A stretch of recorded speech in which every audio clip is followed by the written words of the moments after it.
शिवजी के तीसरे नेत्र से निकली हुई प्रलय ज्वाला में दत्त मिश्रित सुखी समधा समकाम देव जब भस्म हो गया, कालिदास सच सच बतलाना रति रोई या तुम रोए थे।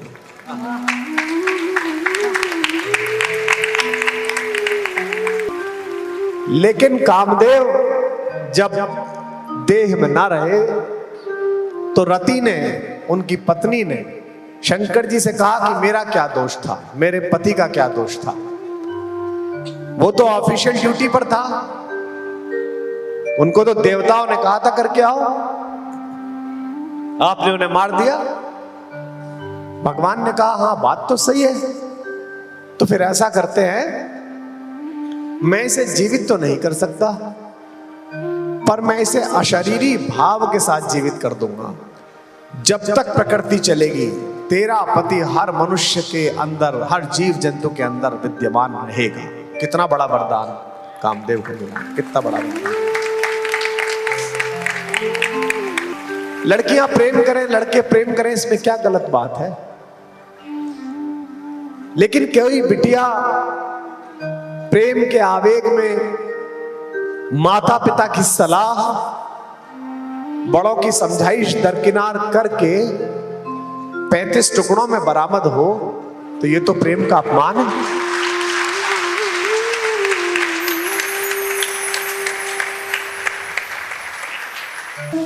कामदेव को समाप्त करने वाले, उसके अहंकार का नाश करने वाले भगवान शंकर हम पर कृपा करें। ऐसा रामकथा के अनन्यवाचक और सनातन धर्म की ज्योति, जिनकी कवित्व शैली के कारण विश्व भर में बची रही, पूज्य बाबा तुलसी ने ऐसा कहा। मैं सोचता हूं कि शंकर और राम एक दूसरे की पूजा करते हैं, एक दूसरे के सखा हैं, एक दूसरे के आराध्य और आराधना दोनों हैं, लेकिन ये कामदेव का संबंध दोनों से अलग अलग कैसे हुआ। जिस उज्जैनी में मैं बैठा हूं, इसी उज्जैनी के महान लेखक शकार विक्रमादित्य के नवरत्नों में से एक, भारत के सांस्कृतिक महाकवि कालिदास जी ने ऋतु संहार में जो वर्णन किया है, या आप्त कथाओं से जो वर्णन आता है, उसको पहली बार में पढ़ने पर मुझे कामदेव का कोई दोष नहीं लगा। मुझे लगता था बचपन से जब मैं पढ़ता था कि कामदेव का क्या दोष था जो भगवान शंकर की तीसरे आंख से निकली हुई प्रलय ज्वाला में वो भस्म हो गया। और कालिदास जी ने कामदेव की पत्नी रति के विलाप का इतना सुंदर, इतना रससिक्त वर्णन किया है कि नागार्जुन तो ये तक शंका करते हैं कि रति रोई थी कि आप रोए थे। शिवजी के तीसरे नेत्र से निकली हुई प्रलय ज्वाला में दत्त मिश्रित सुखी समधा समकाम देव जब भस्म हो गया, कालिदास सच सच बतलाना रति रोई या तुम रोए थे।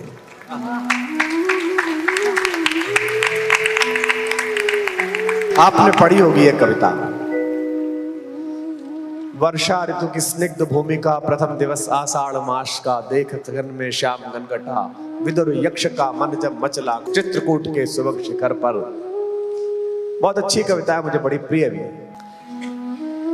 तो एक तरफ तो हमें यह बताया गया कि भगवान ने कामदेव को भस्म कर दिया, और दूसरी तरफ जब मैं मानस पढ़ रहा था, वो मानस के माध्यम से स्वयं को पढ़ रहा था, तो मैंने देखा कि भगवान अपने अनुज शेषावतार लक्ष्मण जी के साथ मिथिला की गलियों में जब गए, और मिथिला की एक वाटिका में गए, और वहां पहली बार उन्होंने माता को देखा, हमारी को, भुवन मोहिनी, भुवनेश्वरी, भारतेश्वरी माता सीता को, तो उनके हृदय में काम ने प्रवेश किया। और भगवान ने अपने भाई से कहा कि रघुवंशन कर सहज स्वभाव, मन कुपंथ पग धरई न काऊ। हमारा तो स्वभाव है रघुवंशियों का कि किसी बुरे पंथ पर हमारा पैर बढ़ता नहीं है। और कहते कंकन किंकिन नूपुर धुन सुनी, कहत लखन सन राम हृदय गुनी। हे लक्ष्मण मानहु मदन दुंदुबी बाजी। ऐसा लग रहा है मेरे हृदय में कामदेव ने अपनी विजय का ट्रम्पेट बजा दिया, दुंदुबी बजा दी। एक बड़ा भाई, वो भी पिता के कद का बड़ा भाई, लक्ष्मण जिन्हें पिता ही मानते हैं। आप सबने पढ़ा, बचपन से लक्ष्मण को पता चल गया था कि मैं पुत्र दशरथ का बेशक हूं, लेकिन मेरा जीवन तो भैया के चरणों में है। 12 ते निज हितपति जानी, लक्ष्मण राम चरण रति मानी। और मां से भी पूछने गए कि मां मैं जाऊं कि नहीं जाऊं, भैया जंगल जा रहे हैं, मैं अयोध्या रहूं कि चला जाऊं। तो मां ने कहा कि जो पे राम सिया बन जाई, अवध तुम्हार काम कछु नहीं। बेटा अगर राम और सिया जंगल जा रहे हैं तो अयोध्या। और मां ने यह भी कहा जहां राम तहां अवध प्रमाना। तू कैसी अयोध्या की बात कर रहा है, राम जहां बस जाएंगे वही अयोध्या हो जाएगी, ऐसा माता सुमित्रा ने।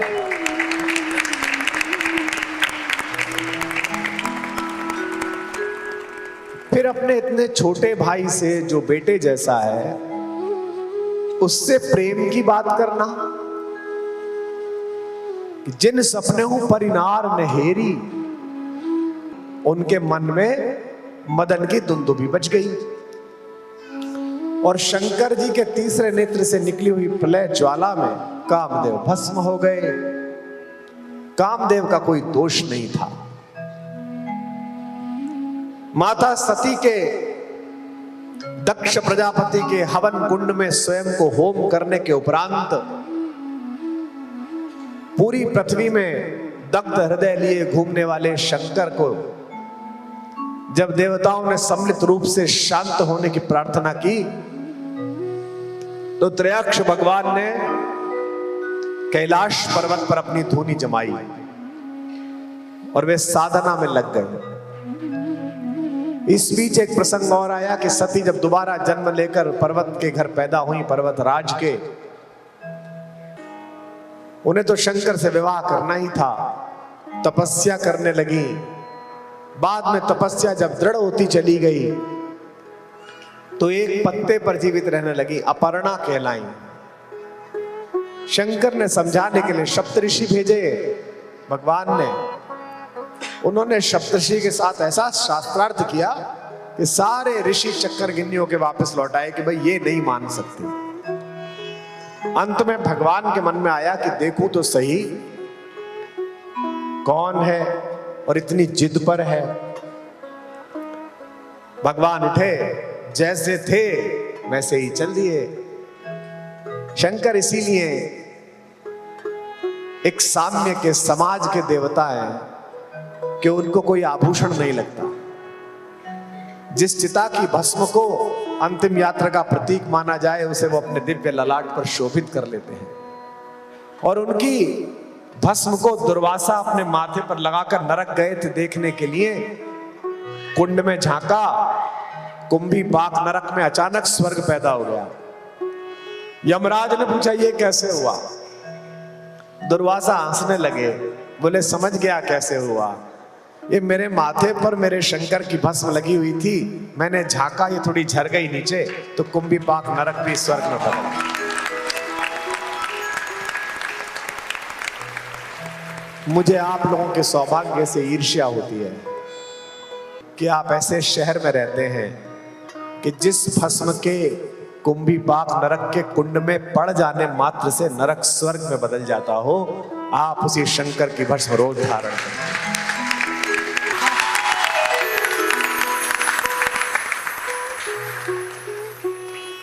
उसी रूप में शंकर निकले और पहुंचे। महाकवि कालिदास कहते हैं कि खबर गई अंदर कि स्वयं शंकर आ रहे हैं मिलने के लिए, देखने के लिए। तो जिसके लिए इतना समय प्रार्थना में बिताया हो, जिसके लिए इतना अधिक समय चिंता में बिताया हो कि मुझे मिलेंगे कि नहीं मिलेंगे, वे स्वयं उपस्थित हो जाए तो कैसा लगता है। हम तो बहुत सामान्य बोलने वाले हैं। सरस्वती की कृपा से, माता पिता के संस्कार से, गुरुओं के कारण, सत्संग के कारण थोड़ी इतनी लोकप्रियता है कि लोग जानते हैं। तो कई बार मैं ऐसे प्रशंसकों को देखता हूं, ऐसी प्रशंसिकाओं को देखता हूं, जे अनायास जिन्हें सामने मिल जाओ तो रोने लगते हैं।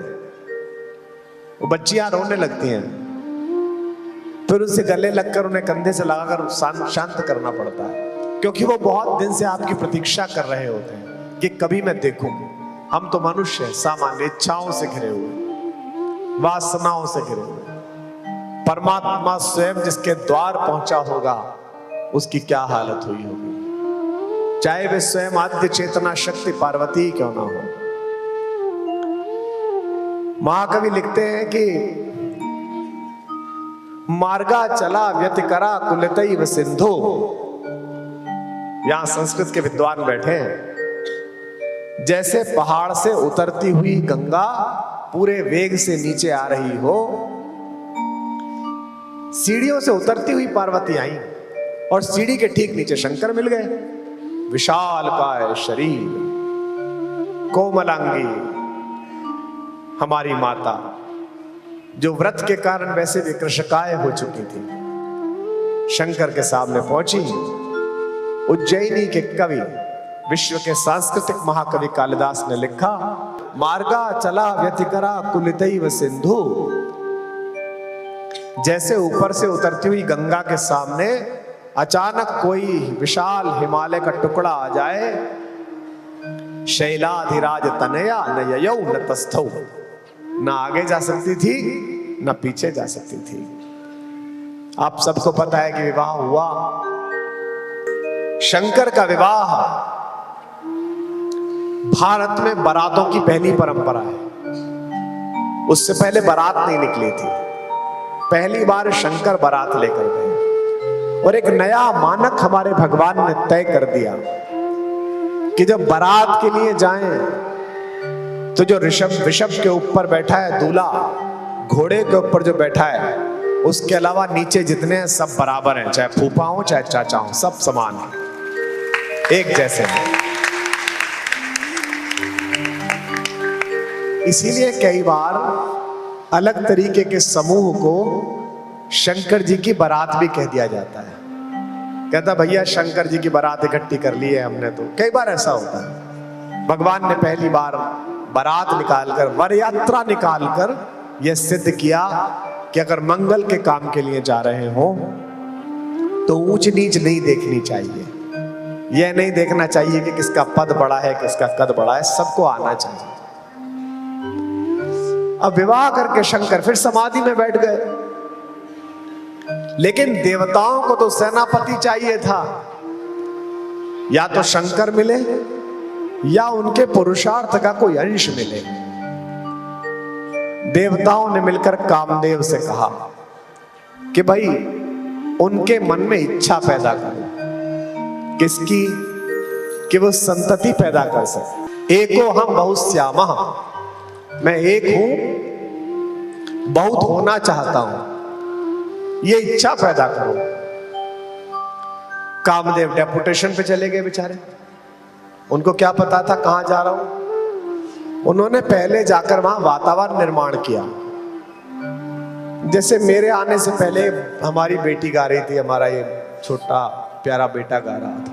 ये वातावरण निर्माण है कि सब लोग बैठ जाएं, प्रकृतिस्थ हो जाएं, तो ठीक से बात हो सके। तो शंकर जी ने समाधि लगा रखी थी। कामदेव ने अपने पंचबाण चलाए, चारों तरफ बसंत फैल गया। बसंत कामदेव का प्रिय मित्र है, दोनों साथ साथ रहते हैं। वैलेंटाइन डे मनाने वाली नई पीढ़ी को पता भी नहीं है कि जिसे तुम आज आधुनिकता समझ रहे हो, हमारी ऋषि परंपरा ने कौमुदी महोत्सव के रूप में यह सैकड़ों वर्ष, हजारों वर्ष पहले तय कर दिए। जब पूरे 1 महीने आमोद प्रमोद मनाया जाता था और प्रकृति तक नए वस्त्र धारण कर लेती थी। व्याख्या वैज्ञानिक हो तो नए बच्चों की समझ में आएगी। जैसे विक्रम संवत, मैं ईश्वर से प्रार्थना करता हूं इस मंच से कि भारत के पुरुषार्थी बच्चे बच्चियां मेरे जीवन रहते या मेरे बाद कभी वो दिन पुनः दिखाएं जब विश्व का कैलेंडर विक्रम संवत के अनुसार चलना शुरू हो जाए।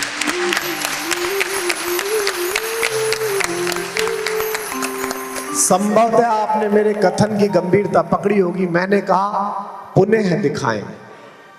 मैंने ये नहीं कहा कि हम कैलेंडर बदलना चाहते हैं। मैंने ये कहा कि जो कैलेंडर बदल दिया गया है वो पुनः वहीं लौटे जहां था। तो मुझसे कई मेरे विश्वविद्यालय साथी पूछते हैं कि आप ना कई बार पोंगे जैसी बात करते हो, पूरी दुनिया कैसे जनवरी से हट जाएगी और आपने कहां बनाया कैलेंडर। मैंने कहा भाई मैं तुझे पूरी तिथि संशुद्धि बताऊंगा तो 3 दिन बीत जाएंगे और मैं परमात्मा के काम में हस्तक्षेप नहीं करता। परमात्मा ने जिसको ज्ञानी बनाया है बहुत सोच के बनाया है, और परमात्मा ने अगर किसी को प्रचंड मूर्ख बनाया है तो वो भी बड़े श्रम पूर्वक बनाया है। उसको ज्यादा सुधारना, ज्यादा अच्छा बनाना अगर परमात्मा की इच्छा में नहीं है तो मेरे बस की भी नहीं है। मैं तो क्या ही करूंगा, तो क्या तुझे सुधारना। मैंने उसको बताया कि वर्ष प्रतिपदा से पूरे विश्व का कैलेंडर चलता था और तुम भी मेरे साथ चलते थे नए साल में। कैसे? पहला महीना मार्च, आओ मार्च शुरू करें। मार्च का मतलब क्या है? चलो अब मार्च को फैलाइए।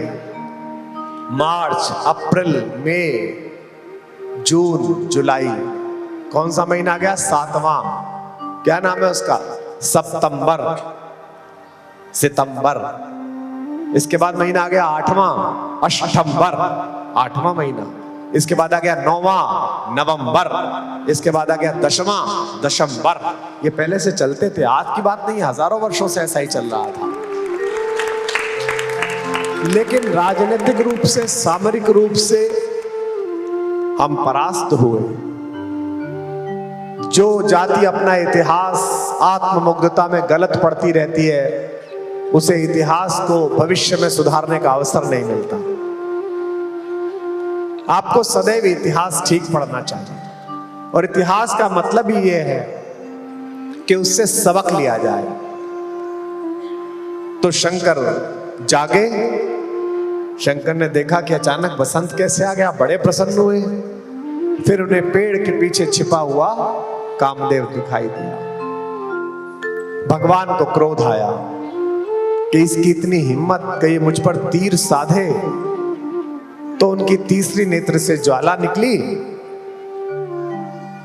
आजकल शरीर विज्ञान कहता है कि यहां कोई ग्लैंड है, पता नहीं उसका क्या नाम है, प्यूक्लिड ग्लैंड, सर्वाधिक संवेदनशील जगह है। ये आज कह रहा है 50 साल में, और हम लाखों वर्ष से कह रहे हैं कि शंकर के यहां पर एक नेत्र है जिसमें से संवेदना की अग्नि निकल सकती है।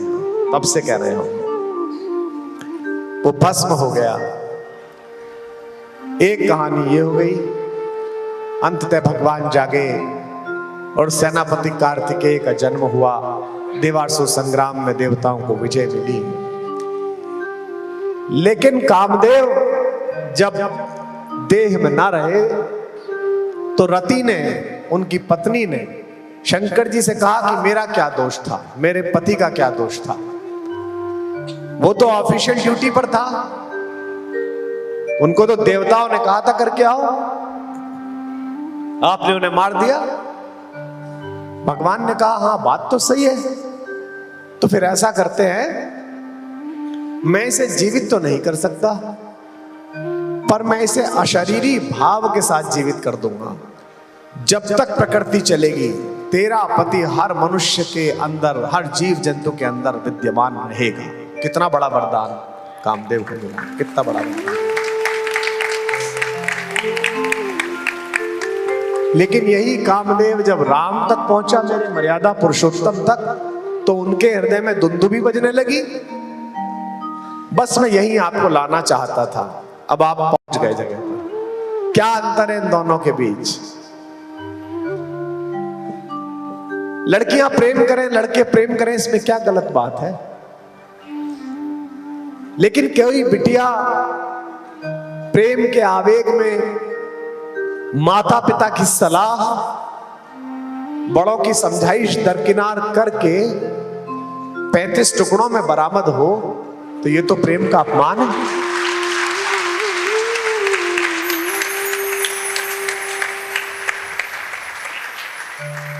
जो हमें सिखा रहे हैं कि हम प्रेम विरोधी हैं पश्चिम वालों, मेरे आराध्य भुवन मोहन कन्हैया का एक भी मंदिर आपको ऐसा नहीं मिलेगा जब उनके पार्श्व में उनकी प्रेमिका राधा रानी खड़ी ना मिले।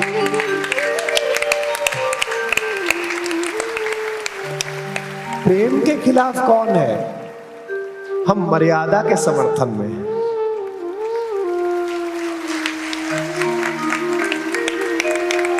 हम उस जलती हुई अग्नि के चारों तरफ होने वाले 7 पैरों के साथ सप्तपदी के पवित्र बंधन के समर्थन में हैं।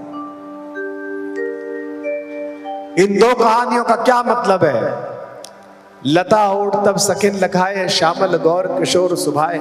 माता ने भी देखा हमारे पिता को, और हमारे पिता ने भी देखा हमारी माता को, भारतेश्वरी सीता को, और प्रेम हो गया और विवाह भी हो गया। जनक ने कहा विवाह कर लो। एक राम कथा में यह भी आता है अध्यात्म रामायण में कि विश्वामित्र ने कहा विवाह कर लो। उन्होंने कहा पिताजी से आज्ञा मंगवाओ। विश्वामित्र ने कहा इसमें क्या समस्या है, यहां कर लो, पिताजी से आज्ञा से दूसरी कर लेना, तुम्हारे वंश में तो परंपरा है। इसे कहते हैं मेरे राम।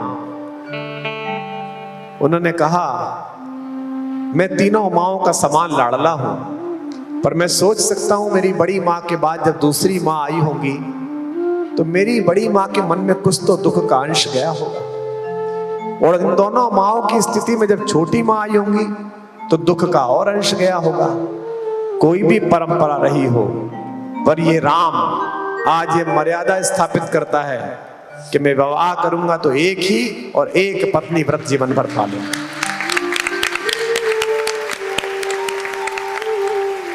इसे कहते हैं मर्यादा का निर्धारण। यूं ही मर्यादा पुरुषोत्तम नहीं है वो राम। एक तरफ काम को भस्म कर देने वाले शंकर हैं, और एक वे भगवान जिनका तीर स्मरण करके भी सीता माता कहती है रावण से खल सुध नहीं रघुवीर बाण की। ए मूर्ख, तुझे पता नहीं है उसका बाण कैसा है। और ये कब कह रही है? जब ऊपर हनुमान जी बैठे हुए हैं और वो कह रहे हैं कि मैं रघुवीर बाण बन के आया हूं। एक तरह से संकेत दे रही है कि तेरा कार्यक्रम अब समापन पर है। खल सुध नहीं रघुवीर बाण की। क्योंकि पहली बार काम को भगवान राम ने कहा, महसूस किया। कंकण, किंकिणी, नूपुर। नूपुर कहां पहने जाते हैं? पैर में। किंकिणी कहां पहनी जाती है? कटी में। और कंकण कहां पहने जाते हैं? हाथ में। पहन किसने रखे हैं? हमारी मां ने। पहुंच किसके पास रहे हैं? पिता के पास। कामदेव कहां है? नूपुर में। अगर काम मातृत्व के माध्यम से आएगा तो पिता उसे स्वीकार करेगा, जगत पिता उसे स्वीकार। भगवान से वरदान मांगते हुए तुलसी बाबा जैसे बड़े व्यक्ति ने अंतिम पंक्ति में मांगा कि जैसे कामी को नारी प्यारी होती है, काम ही नारी प्यारी जिम, लोभ ही जिम प्रिय धाम, जन्म जन्म रति राम पद, यह वरदान महान। यह रघुनाथ के प्रति प्रेम में प्रतीक भी इस्तेमाल किया, तो क्या इस्तेमाल किया? तो इस सदन में बैठे हुए जो हजारों हजार लड़के लड़कियां आए हैं, उनसे मेरा एक ही निवेदन है, प्रेम बुरी चीज नहीं है, काम भी बुरी चीज नहीं है, प्रकृति के संचालन के लिए वो भी आवश्यक है, भगवान ने भी लव और कुश जैसे दो तपस्वी राजा पृथ्वी को दिए। भगवान शंकर के बड़े पुत्र कार्तिकेय देवसेना के सेनापति हैं, और उनके छोटे वाले, उनके बिना तो कुछ शुरू होता ही नहीं है। सबसे पहले भी हमने आते ही उनकी पूजा करी, वे गणपति तो सबसे आगे ही हैं। बुरा क्या है? बुरा है कि समाज में जो मर्यादा बनाई गई है, जो मातृत्व का माध्यम बनाया गया है, मैं सुप्रीम कोर्ट के किसी निर्णय के खिलाफ तो नहीं जा सकता और बोल भी नहीं सकता, मिलॉर्ड पता नहीं कब नाराज हो जाए, लेकिन मैं ये तो मान सकता हूं, एक होता है सरकार का कोर्ट और एक होता है जनता की नैतिक मर्यादा का कोर्ट। आज इस नैतिक मर्यादा की कोर्ट में ये प्रस्ताव पास करके जाओ कि काम जब मातृत्व की शक्ल में आएगा तभी उसे स्वीकार किया जाएगा, इसके बिना स्वीकार नहीं।